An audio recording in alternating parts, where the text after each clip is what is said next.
da onde, ele vai falar melhor nesse dia. E ele veio para Goiânia, depois para Cuiabá e outros lugares, morou de forma horrível, depois conseguiu se fazer eletricista, depois, com luta, conseguiu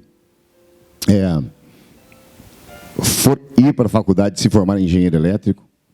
Depois ele teve a oportunidade de viajar a alguns países, eu creio que entre um deles, a Alemanha, que trabalha com um tipo de energia que é o que ele trabalha, que é uns negócios que eu não sei falar o nome, umas placas.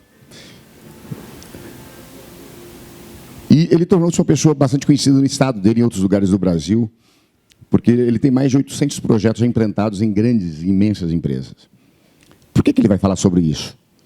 Porque quando você tem uma visão, independente da situação em que você vive, a visão pode se concretizar.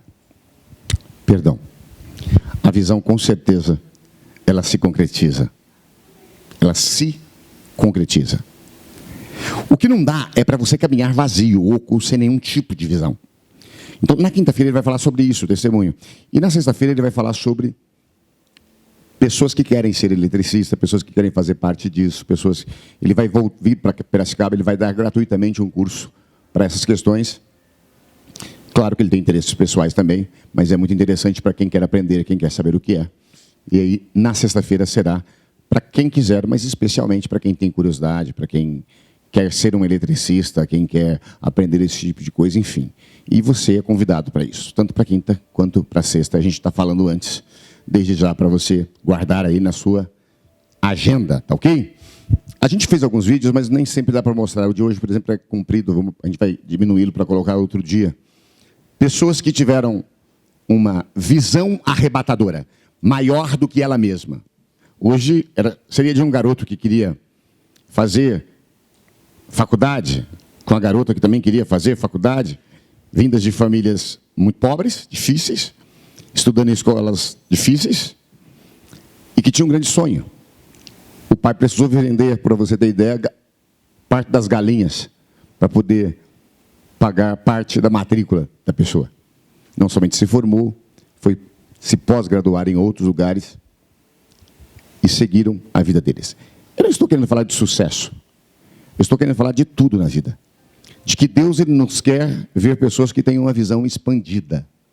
Nós não podemos olhar somente dentro do nosso ninho e ficarmos acomodados dentro da situação que vivemos. Ter uma visão de Deus, ou receber de Deus uma visão, não quer dizer que isso possa ser aos outros popular ou ter aos outros valor. Pode ser que aquilo que Deus colocou no seu coração como uma visão arrebatadora não seja compreendido por outras pessoas. Por exemplo, eu falei disso esses dias em sonhos, quando falei sobre sonhar. Pode ser que o seu sonho seja ser um bom professor, que não ganha muito bem, mas que marque as pessoas com ensino profundo, real e verdadeiro. É uma grande visão essa visão. As pessoas não vão te compreender, vão achar que você está escolhendo errado, vão achar que você está tomando uma decisão apática. Mas se isso é o que mexe com a tua alma, se isso é o que faz brilhar teus olhos, se isso é o que mexe com o teu interior, e te dá impulso e combustível para dar os próximos passos, então você está vivo. Eu digo isso porque a maior parte de nós fazemos coisas por fazer. Fazemos pelo resultado, fazemos porque queremos gerar uma identidade frente aos outros, mas não fazemos de fato porque aquilo é o que arde ou o que queima dentro do nosso coração. E o que eu queria que nós orássemos esse mês, e falaremos sobre isso esse mês e todo, mas eu queria que nós orássemos hoje especialmente, é de que o nosso coração estivesse aberto, para que nós recebêssemos de Deus uma visão, mas que fosse uma visão arrebatadora, não comum, para além do comum. Por que não? Por que não? Porque não deixar-se ser usado por Deus em áreas assim específicas. É o que eu disse aqui esses dias. Talvez a sua visão, o seu desejo não seja tão... Não vai te deixar famoso, mas vai abençoar os outros. Eu não sei quantos de vocês leem. A minha mãe trabalhou por muitos anos, mais de 30 anos, talvez 35, na casa de um escritor chamado Rubem Alves, muito conhecido. Rubem Alves comia lá em casa, de vez em quando. Eu dormia na casa dele de vez em quando. O que eu quero dizer com isso? É que até hoje, a relação da minha mãe com a sua esposa, hoje viúva, ainda é ótima, são amigas. O que eu quero dizer com isso? Minha mãe sempre amou o que fazia. Eu nunca vi ela cansada ou desgastada em sair para ir fazer faxina. O que para alguns seria um sofrimento, para ela um prazer. Às vezes a gente judiava dela, marcava o número do ônibus errado. Às vezes a gente brincava com ela, marcava o número do apartamento errado, ela batia na porta errada, porque ela olhava e tinha que ver igual na porta, ela era analfabeta. Eu nunca tive vergonha dela, porque ela era uma pessoa visionária. Ela não se via limpando o chão. Ela se via dentro de relações sólidas, fazendo coisas boas, melhorando a vida de pessoas. Uma visão arrebatadora não quer dizer que você vai ser um médico reconhecido pelo mundo, ou alguém que vai trabalhar na NASA, ou coisas maiores. Pode ser que você até possa andar no anonimato, mas dentro de si, você vai estar muito bem. E aí eu preciso me perguntar, para quem eu quero estar bem? Para os outros ou para mim? Porque estar bem para os outros não serve para nada. Porque eu só vivo comigo, eu só como comigo, eu só durmo comigo, eu só penso comigo, eu só sinto comigo. Então o que os outros pensam é bom até um certo ponto. Quando eu tenho de Deus uma visão arrebatadora, o meu coração se enche, independente dos resultados que aquilo possa produzir ou não. Eu vivo a minha vida para fazer aquilo que eu me sinto chamado para fazer. E isso não tem custo algum. O texto que eu quero ler com você, você fica aberto nele, se quiser, está aqui em Mateus. Eu começo com um princípio, vou usá-lo só pincelando aqui um princípio. Mateus 16 diz, ninguém põe remendo de pano novo em vestes velhas, porque o remendo tira parte da veste e fica maior a ruptura. Depois ele diz, ninguém põe vinho novo em odres velhos. Do contrário, rompem-se os odres, derrama-se o vinho e os odres se perdem. Mas põe-se vinho novo em odres novos e ambos se conservam. É claro que esse texto está falando sobre ninguém pode colocar a natureza divina num corpo com valores carnais e sobreviver. Não vai dar certo. Você tem que ter uma nova vida para receber esse Cristo que vem trazer novos valores para a sua vida, sem dúvida. Mas eu também quero dizer que ele está dizendo sobre algo simbólico da época e que é utilizado em outros momentos da Bíblia. O vinho, para aquele tempo, era costume da vida do judeu. Quando você ia na casa de um judeu, ele não te dava café para tomar. Ele te dava vinho. E me perdoe, quem quer dizer que é sem mosto, é com mosto. Ou seja, é fermentado. Portanto, se você tiver tendência alcoólica, seria uma época terrível para você viver aquele tempo entre eles. Porque senão você ia visitar todo mundo todo dia e eu digo assim, porque alguns de nós somos muito crentes, dizem que é suco de uva. Não é, é vinho. Tinha álcool, era fermentado. Não estou falando para vocês encherem a cara, nada disso. Só estou dizendo o que era. Então era comum. E Jesus está falando de uma outra coisa comum. Não se tinha barris, tonéis. Se colocava o vinho em odres, que era pele costurada de animal. A pele fresca, costurada de animal. Ela era fresca e por isso ela podia se expandir, crescer. E o vinho novo ele ia fermentar, ele ia crescer, ele ia se expandir. Então o que se entende também desse texto e que ele quer nos dizer é o seguinte: é que não tem como ter Deus na minha vida e não ter uma visão expandida.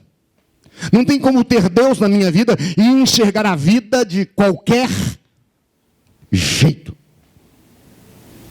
Nasce dentro de nós uma percepção de grandeza para tudo que nós olhamos e para tudo que nós vemos.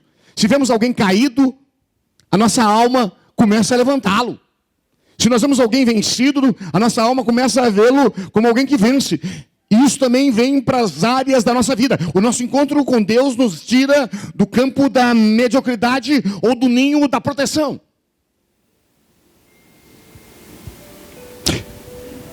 Já disse aqui algumas vezes, comentei na igreja, achando que é uma festa, um forró, e até hoje eu estou dançando.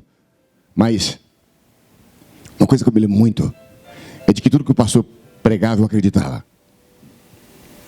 Ele dizia: Deus precisa levantar pessoas que vá para o outro lado do país. Eu dizia: eu quero ir. E de repente eu comecei a me deixar ser encercado por tudo aquilo que ele dizia. Ele lia a palavra de Deus, eu acreditava, e eu acredito nela.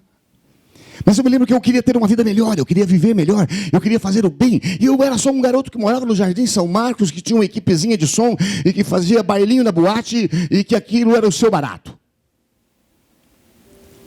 Eu sou barato. A gente fazia uns lança-perfume, dava para a turminha cheirar.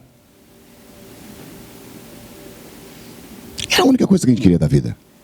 Mas foi interessante como aquele encontro mudou o meu interior. Mudou não somente no sentido de eu me sentir salvo, mas de querer ter uma vida útil sobre a terra. Eu não queria mais existir só para trabalhar e pagar as contas do mês e fazer alguma coisa que me desse algum tipo de status no pequeno bairro onde eu morava. Eu queria de algum jeito deixar algum tipo de marca por onde eu passasse. Eu sabia que eu não ia deixar só marcas boas, porque nós temos coisas que são negativas em nós, sejam pecaminosas ou não. Mas eu queria deixar algumas marcas positivas. E essa vontade ela era incontida dentro de mim. Ela era incontida. Porque quando Cristo entra, nós deixamos de enxergar somente com os olhos. Nós passamos a enxergar com o coração, porque um coração de pedra é arrancado e um de carne é colocado. E esse coração de carne é o próprio coração de Deus, que começa a enxergar a vida de outras formas. Se os teus olhos forem bons, tudo será bom. Mas se os seus olhos forem maus, os olhos é somente a janela de entrada. A gente enxerga mesmo com o coração. Muitas vezes veremos a mesma coisa, com opiniões completamente contrárias. Portanto, uma grande visão depende do meu coração transformado e da minha mente renovada, para que eu possa enxergar como Cristo enxerga, ver como Cristo vê, e caminhar com a alma tomada por Ele, fazendo aquilo que Ele deseja que eu faça, que é bom para a minha vida e para a vida de todos. E foi ali então que a gente começou a querer fazer coisas maiores. Começamos a ir para o Padre Anchieta e fazer parte de uma igreja iniciante, que depois não eram mais necessários, mas que existe hoje lá de uma forma grande, maravilhosa. Ontem mesmo passei na casa de uma amiga do começo dos tempos de quase 30 anos atrás, ou mais do que isso. Depois, a gente foi ser líder dos jovens do distrito, 37 igrejas. Eu achava que, o que poderia ser? Foi marcante, foram quase 4 anos de coisas grandes, majestosas, maravilhosas, de jovens que foram muito abençoados e que até hoje, de alguma forma, se relacionam conosco. E assim, de tempos em tempos, às vezes um pouco de calmaria, de sossego, de diazepam, vamos dormir, e de vez em quando, um pouco de Red Bull divino. De novo a alma se levanta para sonhar e para fazer alguma coisa. Eu penso que Deus nos dá, às vezes, tempos de descanso. E não que o outro seja de cansaço, mas de vez em quando Ele incendeia a nossa alma com visões novas e arrebatadoras, para a gente criar e realizar coisas grandes aqui na terra. Se não, qual foi a visão de um anônimo chamado Abraão? De ser pai de uma nação. Me desculpem, essa visão é pequena? Ser pai de uma nação? Engrandecerei teu nome. Todas as famílias da terra serão abençoadas em ti. É pequeno isso? É porque a gente lê na Bíblia e tem medo de falar que é grande. Não tem não, hein? Mas se alguém falasse para você, através de você, todas as famílias da terra serão abençoadas. Você vai ser pai de uma nação, embora seja velho e sua mulher seja estéril. Se mandasse você construir uma arca, 100 anos de trabalho, 40 quilômetros longe de um rio, numa terra que não chovia. Deus nunca deu aos homens visões naturais. Sempre foram visões sobrenaturais. Sempre foram visões arrebatadoras. O problema é que a gente enxerga mais a vida com os nossos olhos e com as nossas experiências. E não conseguimos nos entregar a Deus para que Ele, através de nós, possa ainda realizar grandes e terríveis e tremendas coisas. É por isso que a gente precisa orar agora no começo do ano. E a gente precisa pedir para Deus: Deus, me dá uma visão. Visão não é anjo. Visão não é você vê coisas. Isso pode ser também, mas não é essa que eu estou falando. É uma visão. É algo que arde no seu coração. É um caminho, é uma direção. Alguém disse: se você não sabe aonde quer chegar, qualquer estrada serve. Então minha pergunta fica para você e para mim: aonde você quer chegar? Aonde? Isso precisa ser uma resposta existente e natural na nossa boca. Aonde eu quero chegar na minha vida espiritual? Aonde eu quero chegar na minha vida familiar? Aonde eu quero chegar na minha vida material? É preciso que haja uma resposta dentro do coração, porque não é natural a gente viver simplesmente para respirar, comer, pagar as contas, passar um ano e vir outro, e outro, e outro. Tem que ter alguma coisa que apaixone o nosso coração, que incendeie nossas almas, que nos arrebata do chão, que nos leva um pouco mais além de onde nós queremos ir. É impossível ter Deus na sua vida e não ter uma visão arrebatadora. Eu queria só conversar com você hoje. 93 foi o ano em que eu vim para cá. 12 pessoas, mas uma vontade grande de que as coisas dessem certo. Não foi fácil, mas eu tinha um desejo de fazer o que eu faço. Foi muito difícil. Eu chorei muitas noites ali naquela praça José Bonifácio, depois de assistir um cinema que tinha ali. Era pecado, na igreja de Nazaré não podia assistir cinema, mas eu pecava esse dia. Onde foi o bingo? Aí eu sentava na praça, chorava, falava: meu Deus, minha vida não deu certo. Sentava na frente da igreja quadrangular, falava: pai, minha vida não deu certo. Mas eu cheguei um dia e falei: Deus, eu morro, mas não volto. Então eu morro aqui no teu nome. Triste ou não, eu morro no teu nome. Eu vou enterrar meu coração aqui. E foi isso que eu fiz. Eu quebrei todas as pontes, rasguei todos os mapas, destruí todas as rotas de volta. Porque com Deus o caminho é sem volta. Se Deus quer te usar, Ele te usa em qualquer lugar, em qualquer situação. Pode ter certeza disso. Você não precisa de uma ambiência favorável. Você precisa de um coração consertado. É só isso. E a gente ficou. E as coisas foram caminhando. Eu juntei as fotos esses dias. Preciso mostrar para alguns de vocês que são mais antigos, que caminham com a gente. E me lembro das minhas primeiras renúncias. Porque quando você tem uma visão, tudo se torna pequeno diante dela. A primeira renúncia que eu fiz foi na área sentimental. Eu não sou muito de namorar, não gosto muito de beijar, essas coisas, não tenho tanta necessidade, não. Mas eu tinha uma menina bonita, Cristiane, olhos verdes. E ela falou: ou Piracicaba, ou eu. E eu, cheio de ânimo, claro, disse: Piracicaba? Me arrependi terrivelmente 2 meses depois.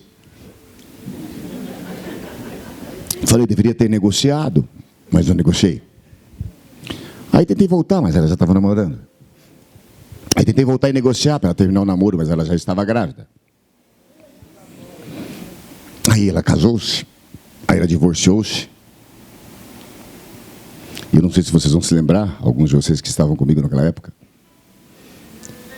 O meu pastor em Campinas permitiu que depois que ela divorciasse, a gente voltasse a namorar.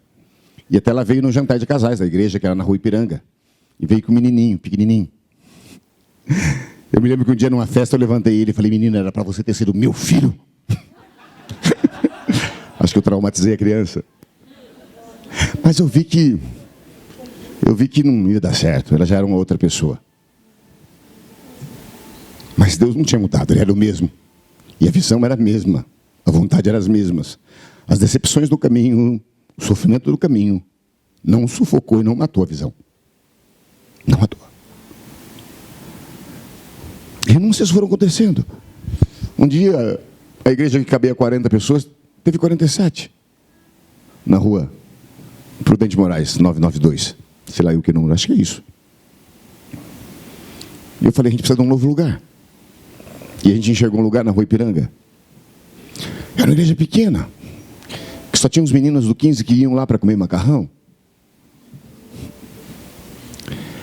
Então, nós resolvemos comprar um lugar que nós não tínhamos condições, que custava 45 mil reais. O pastor Erasmo negociou, ficou por 40. 15 de entrada, 5 de 5. Mas nós éramos uma igreja que tinha muito dinheiro, entrava R$900 por mês, pagávamos aluguel e luz. Eu trabalhava no CTC, Centro de Tecnologia da Copersucar, ganhando um salário mínimo e meio. E a gente tinha uma sobra de caixa de R$200 por mês e R$300 guardados. Mas quando você tem uma visão, eu não sou doido. Quando você tem uma visão de Deus, ela é tão convincente que impossibilidade nenhuma te para. Eu digo por experiência pessoal, eu digo pela Bíblia e por pessoas que eu já conheci. Não espere que as pessoas te compreendam. Não é natural. É de Deus a visão. Homens não entendem. Eu não estou dizendo que a gente tem isso todos os dias. Falei agora. Naquela época, era a época que a família Libardi estava na igreja. E lá vem o senhor Demar, que é quem vai me ajudar a pagar, não com dinheiro. Assando galinha, cozinhando não sei o quê. E em 20 dias, sem mudar a data, estávamos lá, nós lá no cartório Bom Jesus, passando a escritura para a igreja. Campinas havia nos dado 10 mil reais. Nós já tínhamos 300. Ou 100, não sei. Em 20 dias, com a graça de Deus e a ajuda desses irmãos, a gente vendendo galinha e pizza, conseguimos comprar aquele negócio. Pagamos todas as prestações. E quando chegou o dezembro, a gente gastou quase o mesmo valor com reforma. Estávamos lá. O que eu quero dizer com isso? É que se você tem uma visão de Deus, ela está fora das suas condições. Estava fora de todas as minhas condições financeiras, espirituais. Eu não era do tipo que gastava horas e horas em monte, não cuspia fogo, não coisava nada, não fazia milagre. Eu só sei pregar. E tem gente que não gosta da minha pregação, então é normal. Mas aquilo se realizou. Mas a gente para, descansa, fica feliz. Aí vem o negócio de mexer com o drogado. Eu falei, Deus, dá para a gente um lugar para a gente mexer com o drogado. E eu então procurei por bastante tempo um lugar que tivesse 4.000 metros. Eu me lembro sempre disso. Hoje de manhã esteve uma moça aqui que o pai dela teve tanta paciência comigo, o Ivan McFadden. Ele me levava tanto para ver as chácaras dele. Ele sabia que eu não tinha dinheiro para comprar. É que ele acreditava na minha visão. Tem gente assim, sabia disso não? Quantas vezes esse homem foi para Tupi, foi para não sei aonde, levar um duro para ver não sei o que não podia comprar. Mas um dia eu achei um lugar lindo de 40.000 metros. A gente não tinha dinheiro. De novo, a nossa igreja agora era uma igreja que tinha uma receita de R$2.500 e que sobrava pouco disso. Era R$30.000 o terreno. No último dia 30 de maio daquele ano, a gente comprou. Eu dei meu carro, tudo que eu tinha, comprei um Fusca 67, uma carrocinha para carregar as coisas. E com muita alegria no coração, porque nenhuma visão recebida de Deus é sacrificial. Nenhuma. O que é pesado são os fardos que nós inventamos. As histórias que nós inventamos. O sucesso que nós inventamos. Aí você tem que carregar com as suas forças. E você não aguenta. Mas quando vem de Deus, há suporte. Dia 1º de maio, dia de trabalho. Um dia que antecedia o meu aniversário. Estava eu e mais 2 ou 3 pessoas, não sei quem, carpinando um terreno de 40.000 metros. Tem sentido isso? Não. Não. Não tem sentido. Mas quando Deus te dá uma visão arrebatadora, você não consegue ficar sem fazer nada. Pode ser tirar um prego de algum lugar. Vão te ver e vão te achar um bobo, uma tonta, uma desvairada, ficou doido. 13 pessoas saíram da igreja naquela época, porque achavam que a gente estava doido. E talvez estivéssemos, porque A Bíblia diz que as coisas de Deus é loucura para os homens. Se você procurá-las discernir humanamente, você não vai compreender. Tinha que estar no mesmo espírito para entender. E não que eles não estivessem no mesmo espírito de Deus, mas não estavam no mesmo espírito ministerial. Resolvemos marcar a inauguração 2 meses e 17 dias depois do dia da compra. Tem sentido isso? Ainda estando pagando a terra? Mas depois de 2 meses e 17 dias, 67 mil havia sido gasto. Uma piscina, um campo, uma capela, uma cozinha e o primeiro chalé. E mais de 400 coisa de terra removido. De novo, estava lá o seu Ademar Libardi e outras pessoas mais. Poucas pessoas, sempre poucas. Muita gente passou por lá. Hoje girou um condomínio de chácaras. Mas não importa. Sabe, às vezes a gente acha que porque uma coisa deu errada, a visão estava errada. Eu queria te dizer uma coisa. O lugar não existe na visão que existia. Mas as pessoas que ele marcou continuam marcadas por ele. Porque uma visão de Deus não tem a ver com coisa, com lugar, com negócio. Ela tem a ver com a alma das pessoas e com a transformação delas. Se você for no Jupiá, você vai encontrar o Rosinaldo. Falava Rosinaldo, nome feio, nome de rosa. Eu até entendo que você se droga. Desculpa se tiver algum Rosinaldo aqui. Amigo meu de infância, chegou acabado no crack. Retomou sua vida, casou com a sua mulherzinha, comprou sua casa, vive sua vida. Se você for a Jaguariúna, alguns verão, o Anderson Patrucci, a igreja tinha raiva, achava até que ele era meu amante. Me roubou 6 vezes. Um dia ele foi para casa, foi dormir em casa. Eu morava no 2º andar de um apartamento do Geraldo e Marta Santin. Ele pulou e roubou meu carro. E eu não consegui ir no culto cedo, na Vila Limeira. Porque eu não tinha chave para sair, porque fica tudo junto. Eu tentando achar uma escada para descer, não tinha telefone para telefone, não tinha nada. Não sabia como... Não sei nem como eu resolvi aquilo, mas resolvi. Ele apareceu, é claro, depois com o carro depenado. Mas eu gostava quando ele me roubava, porque eu fazia ele pagar tudo com serviço. E o que era velho ficava novo. Hoje ele tem uma pequena empresa, lá em Jaguariúna. Você pode entrar no Facebook e conhecer, não é nem uma e-mail empresa. Mas é um garoto que é pai, tem filho, tem família, se casou. Esses dias estava aqui buscando o 3º veículo da sua empresa. É um homem. E eu poderia falar de muita mais gente. Então por que eu vou ficar preso num pedaço de terra? Quando o que Deus fez é maior. Deixa eu te dizer uma coisa, não é porque uma coisa fechou e não deu certo, que não foi de Deus. Foi de Deus. É de Deus. E morrerá sendo. Porque o único terreno no qual Deus planta é o seu coração. Sempre. Sempre. O tempo passa. E a gente resolve mudar de igreja. Sair da Santa Cruz. E ir para um outro lugar. Lugar grande, imenso, perto do shopping. Estava caro. Quase 4.000 metros. Unir-se com outra igreja. Loucura. 2 grupos diferentes juntos. Mas fomos. E Deus de novo trabalhou. Num ano só. 10 igrejas foram abertas nessa cidade. Não deu certo. O pastor brigou comigo. Eu não briguei com ele. Ele é gente boa, somos amigos. O que veio discordou de tudo que eu fiz. Mas ele tem direito. A igreja reduziu-se de 1.067 pessoas para mais ou menos umas 100.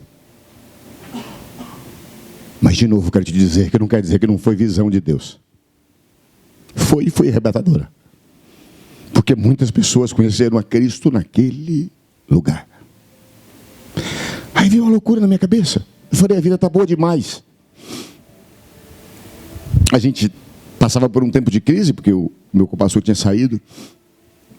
Mas a igreja estava bem, em todos os sentidos.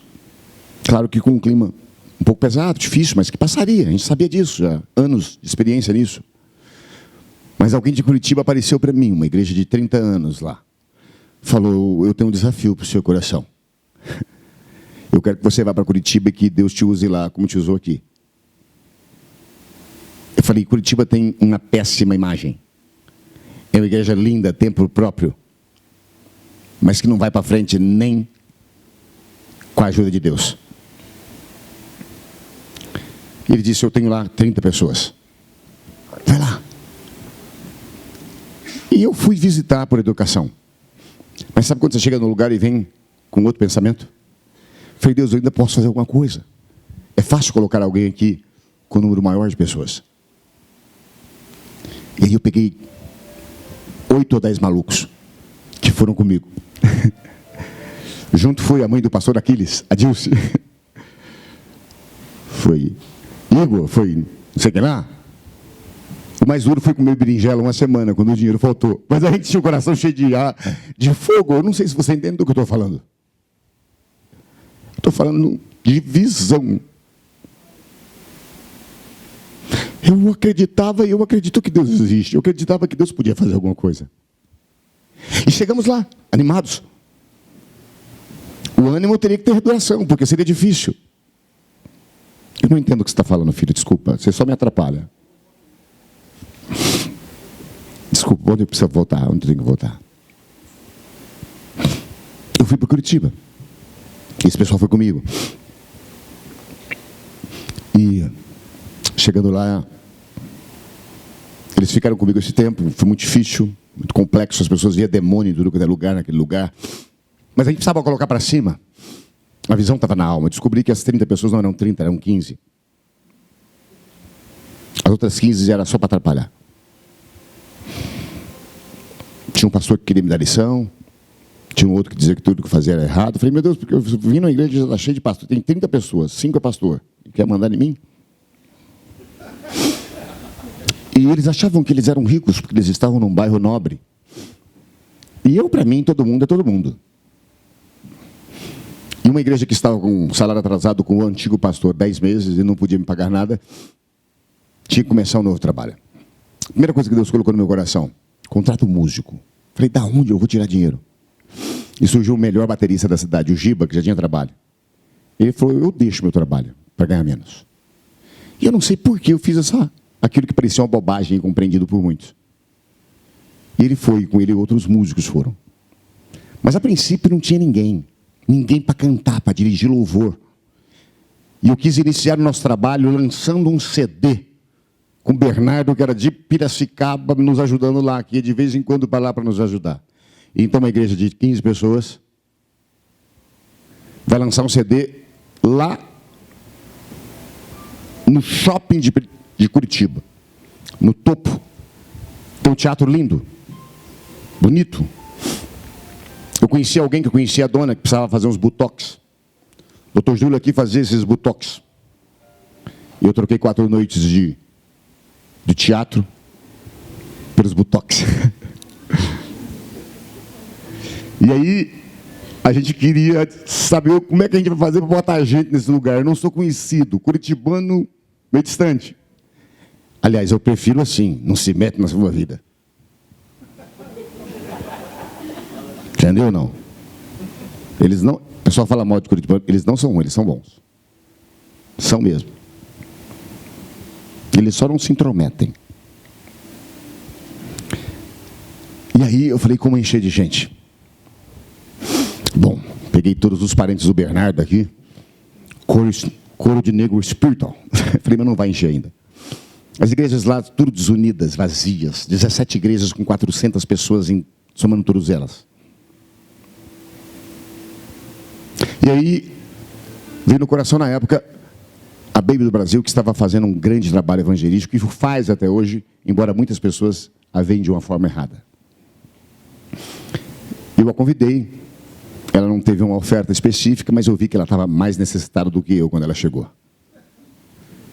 Ela ficou conosco 4 dias, em favela, em mansões. E ela aceitou cantar para lançar a CD de uma igreja que não tinha louvor. Mas aquilo fez com que as pessoas conhecessem a igreja, porque no domingo nós mudamos para a igreja. O dia que era no teatro. E a nossa igreja começou a chegar pessoas. Aí teve uma feira, gospel. De novo nós estávamos lá, isso tudo em 10 meses. Coração ardendo. Falei, nós precisamos ir para essa feira. Eu comprei quase 10 estantes. Corri atrás fazendo artesanato, vendendo não sei o que lá, umas cadeiras velhas que eu tinha aqui, que eu levei. Um piano velho. Que depois falaram que eu roubei. Era meu. A dona Vanessa me deu. E lá, a gente pegou os melhores lugares. Eu dei um estande para algumas igrejas que estavam desanimadas. E ficamos ali propagando a igreja que agora tinha no máximo 40 pessoas. Como se fosse uma grande catedral. Porque visão não é a realidade. Visão é o lugar que você quer chegar. Você precisa começar a agir como no lugar que você quer chegar. Isso é visão.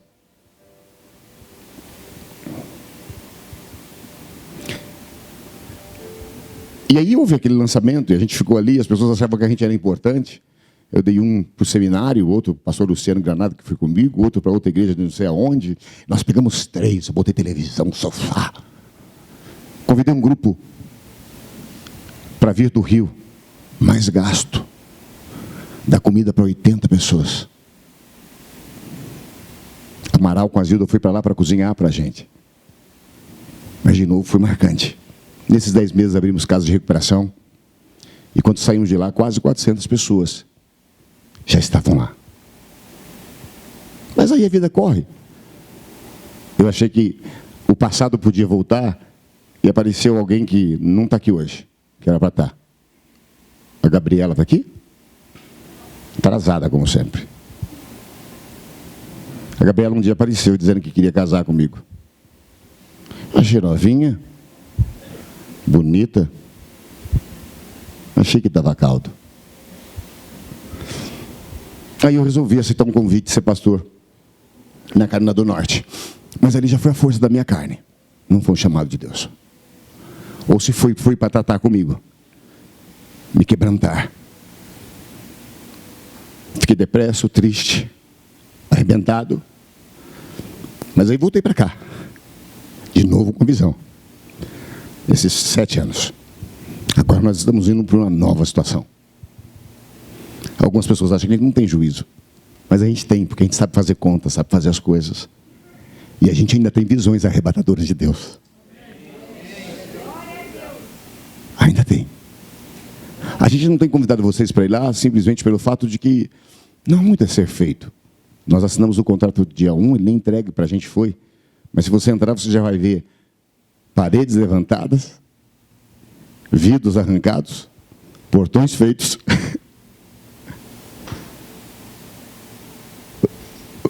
Não vai acontecer. Já aconteceu. Porque Deus chama as coisas que não existem como se já existissem. A Bíblia diz que Deus, desde o começo, já conhece o fim. Ele não erra. Ele não erra. O Fábio falou para lembrar do restaurante Famion. Dia 2 de dezembro passado, fez 15 anos. Quase 600 mil refeições servidas. É muita coisa. Loucura. Doidura. Eu ligando para algumas pessoas que tinham um restaurante na cidade, obrigando-as a dar alguma coisa. Eu liguei para o Ângelo do casal, ele fez, você é obrigado a dar um fogão. Porque isso de comer é caro. E é gostoso. Liguei para o pessoal de Santa Rosa, vocês têm que dar uma panela de pressão imensa.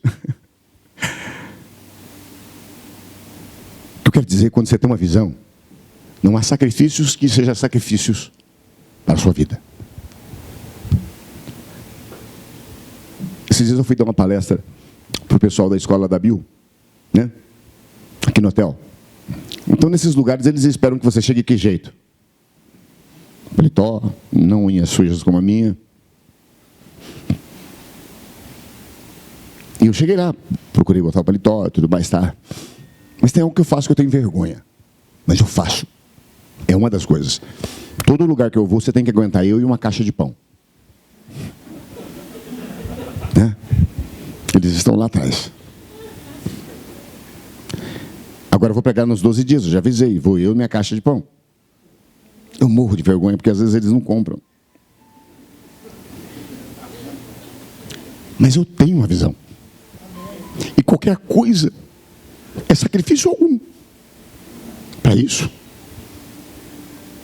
Então a gente enfrenta a nossa vergonha e uma série de coisas por causa de uma visão. Que você entende ser de Deus no seu coração. Porque se eu estivesse querendo uma coisa para mim, eu sei. Se você estivesse querendo uma coisa para você, você sabe. Ou não sabe? A gente sabe se é para Deus ou não. Eu sei que é para Deus. Eu não seria louco de fazer um negócio desse para mim. Nunca.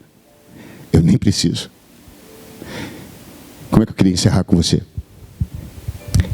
Eu não sei se você tem ou não uma visão. Mas você precisa ter. E ela precisa ser assustadora. Arrebatadora. Ela pode acontecer rápido ou pode demorar algum tempo. Esse lugar demorou 4 anos de negociação. Idas e vindas. Mas Deus só melhorou. Não se perturbe com as demoras. Só não perca a visão no caminho. Há 4 anos atrás, quando a gente queria, era 10 mil de aluguel, 10 meses de carência e um monte de coisa para fazer. 4 anos depois, é 10 mil de aluguel, 24 meses de carência, 10 anos sem subir. E toda a parte de bombeiro que custaria 100 mil reais feita. Portanto, se Deus quiser traçar outros caminhos, deixe Ele traçar. Ele só está facilitando a tua caminhada. O que eu preciso hoje é que você saia daqui não pensando nisso. Nessa igreja que eu estou falando, saia pensando sim, eu quero que você pense. Mas eu quero mesmo que você pense sobre a sua vida. Porque você nunca será útil para ninguém, se você não for útil para você.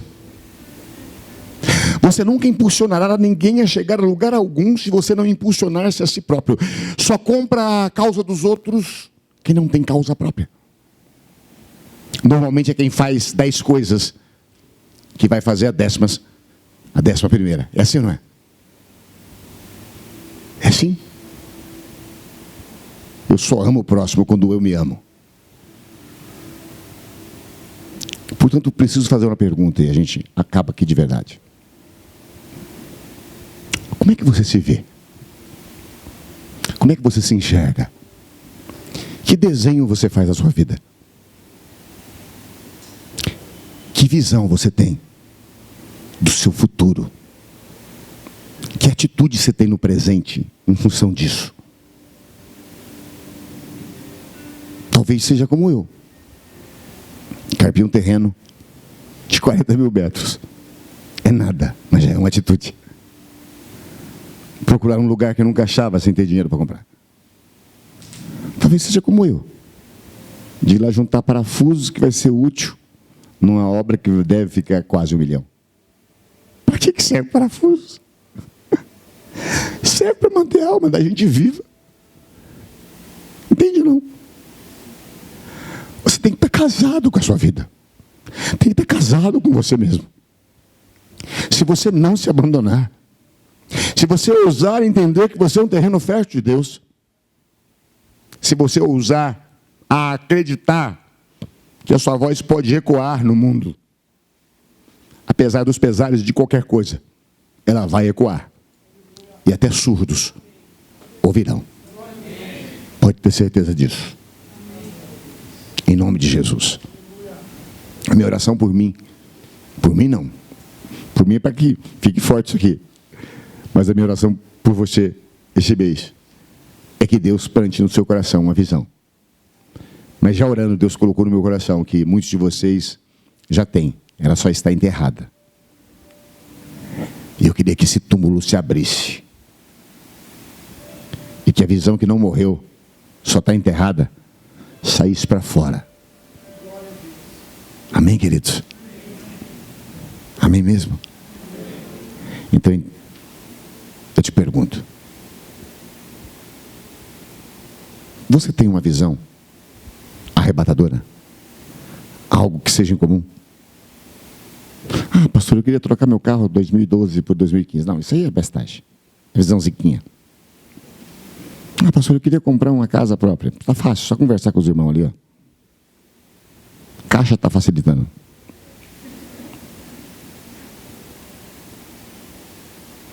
Eu queria saber se você tem alguma coisa que consome o seu sono, que te dá medo, insegurança, uma mistura com paixão, com loucura, mas você não consegue arrancar de dentro de você. Isso é chamado visão arrebatadora de Deus. A gente continua sobre isso. Mas eu não posso deixar de falar mais uma coisa só. Nesse ínterim de tempo, já contei aqui algumas vezes, para renovar a minha licença pastoral na igreja que eu servia a Deus, a Nazareno, uma vez por ano a gente precisava responder muitas coisas sobre vida pessoal, vida de conhecimento bíblico e vida ministerial. E eles me perguntaram, quais são os seus projetos? Qual é a sua visão, o seu ideal para daqui a 5 anos? Nossa fase era ruim, eu estava mal, a igreja ainda estava ali na Prudente Moraes, bem pequenininha. E dentro de mim eu tinha uma resposta que eu não dei. Seria o seguinte, se eu estiver vivo e fazendo o que eu estou fazendo, já está bom. Mas eu sabia que seria mal visto se eu desse essa resposta. Então eu dei uma resposta do que eu gostaria de ser. Eu falei, daqui 5 anos, nós teremos um templo próprio. Daqui 5 anos nós teremos um trabalho missionário referência. Daqui 5 anos nós faremos um trabalho social reconhecido pela cidade. Eu inventei na hora. Mas sabe de uma coisa, eu não inventei. Eu só arranquei de dentro de mim o que eu não tinha coragem de falar nem sequer para mim. Tem um monte de coisa entre você que você não tem coragem de falar para você. Porque você acha que é muito grande. Porque você fica olhando as suas limitações, a sua pequenez, o seu gênio. Para com isso. Eu só falei o que estava dentro de mim. Eu achei que eu menti, mas eu não menti. Sabe por quê? Porque nos próximos 5 anos é que o Projeto Alcance foi construído. A igreja de Ipiranga foi comprada. E 5 missionários eram mantidos por uma pequena igreja no campo. Alguns, 2 integralmente, outros ajudados. E eu nem sequer percebi que tinha falado aquilo e que aquilo aconteceu nesse tempo. Deus só quer de você um coração aberto para ter uma visão. Fique em pé, por favor. Veja sua família abençoada, seus meninos abençoados,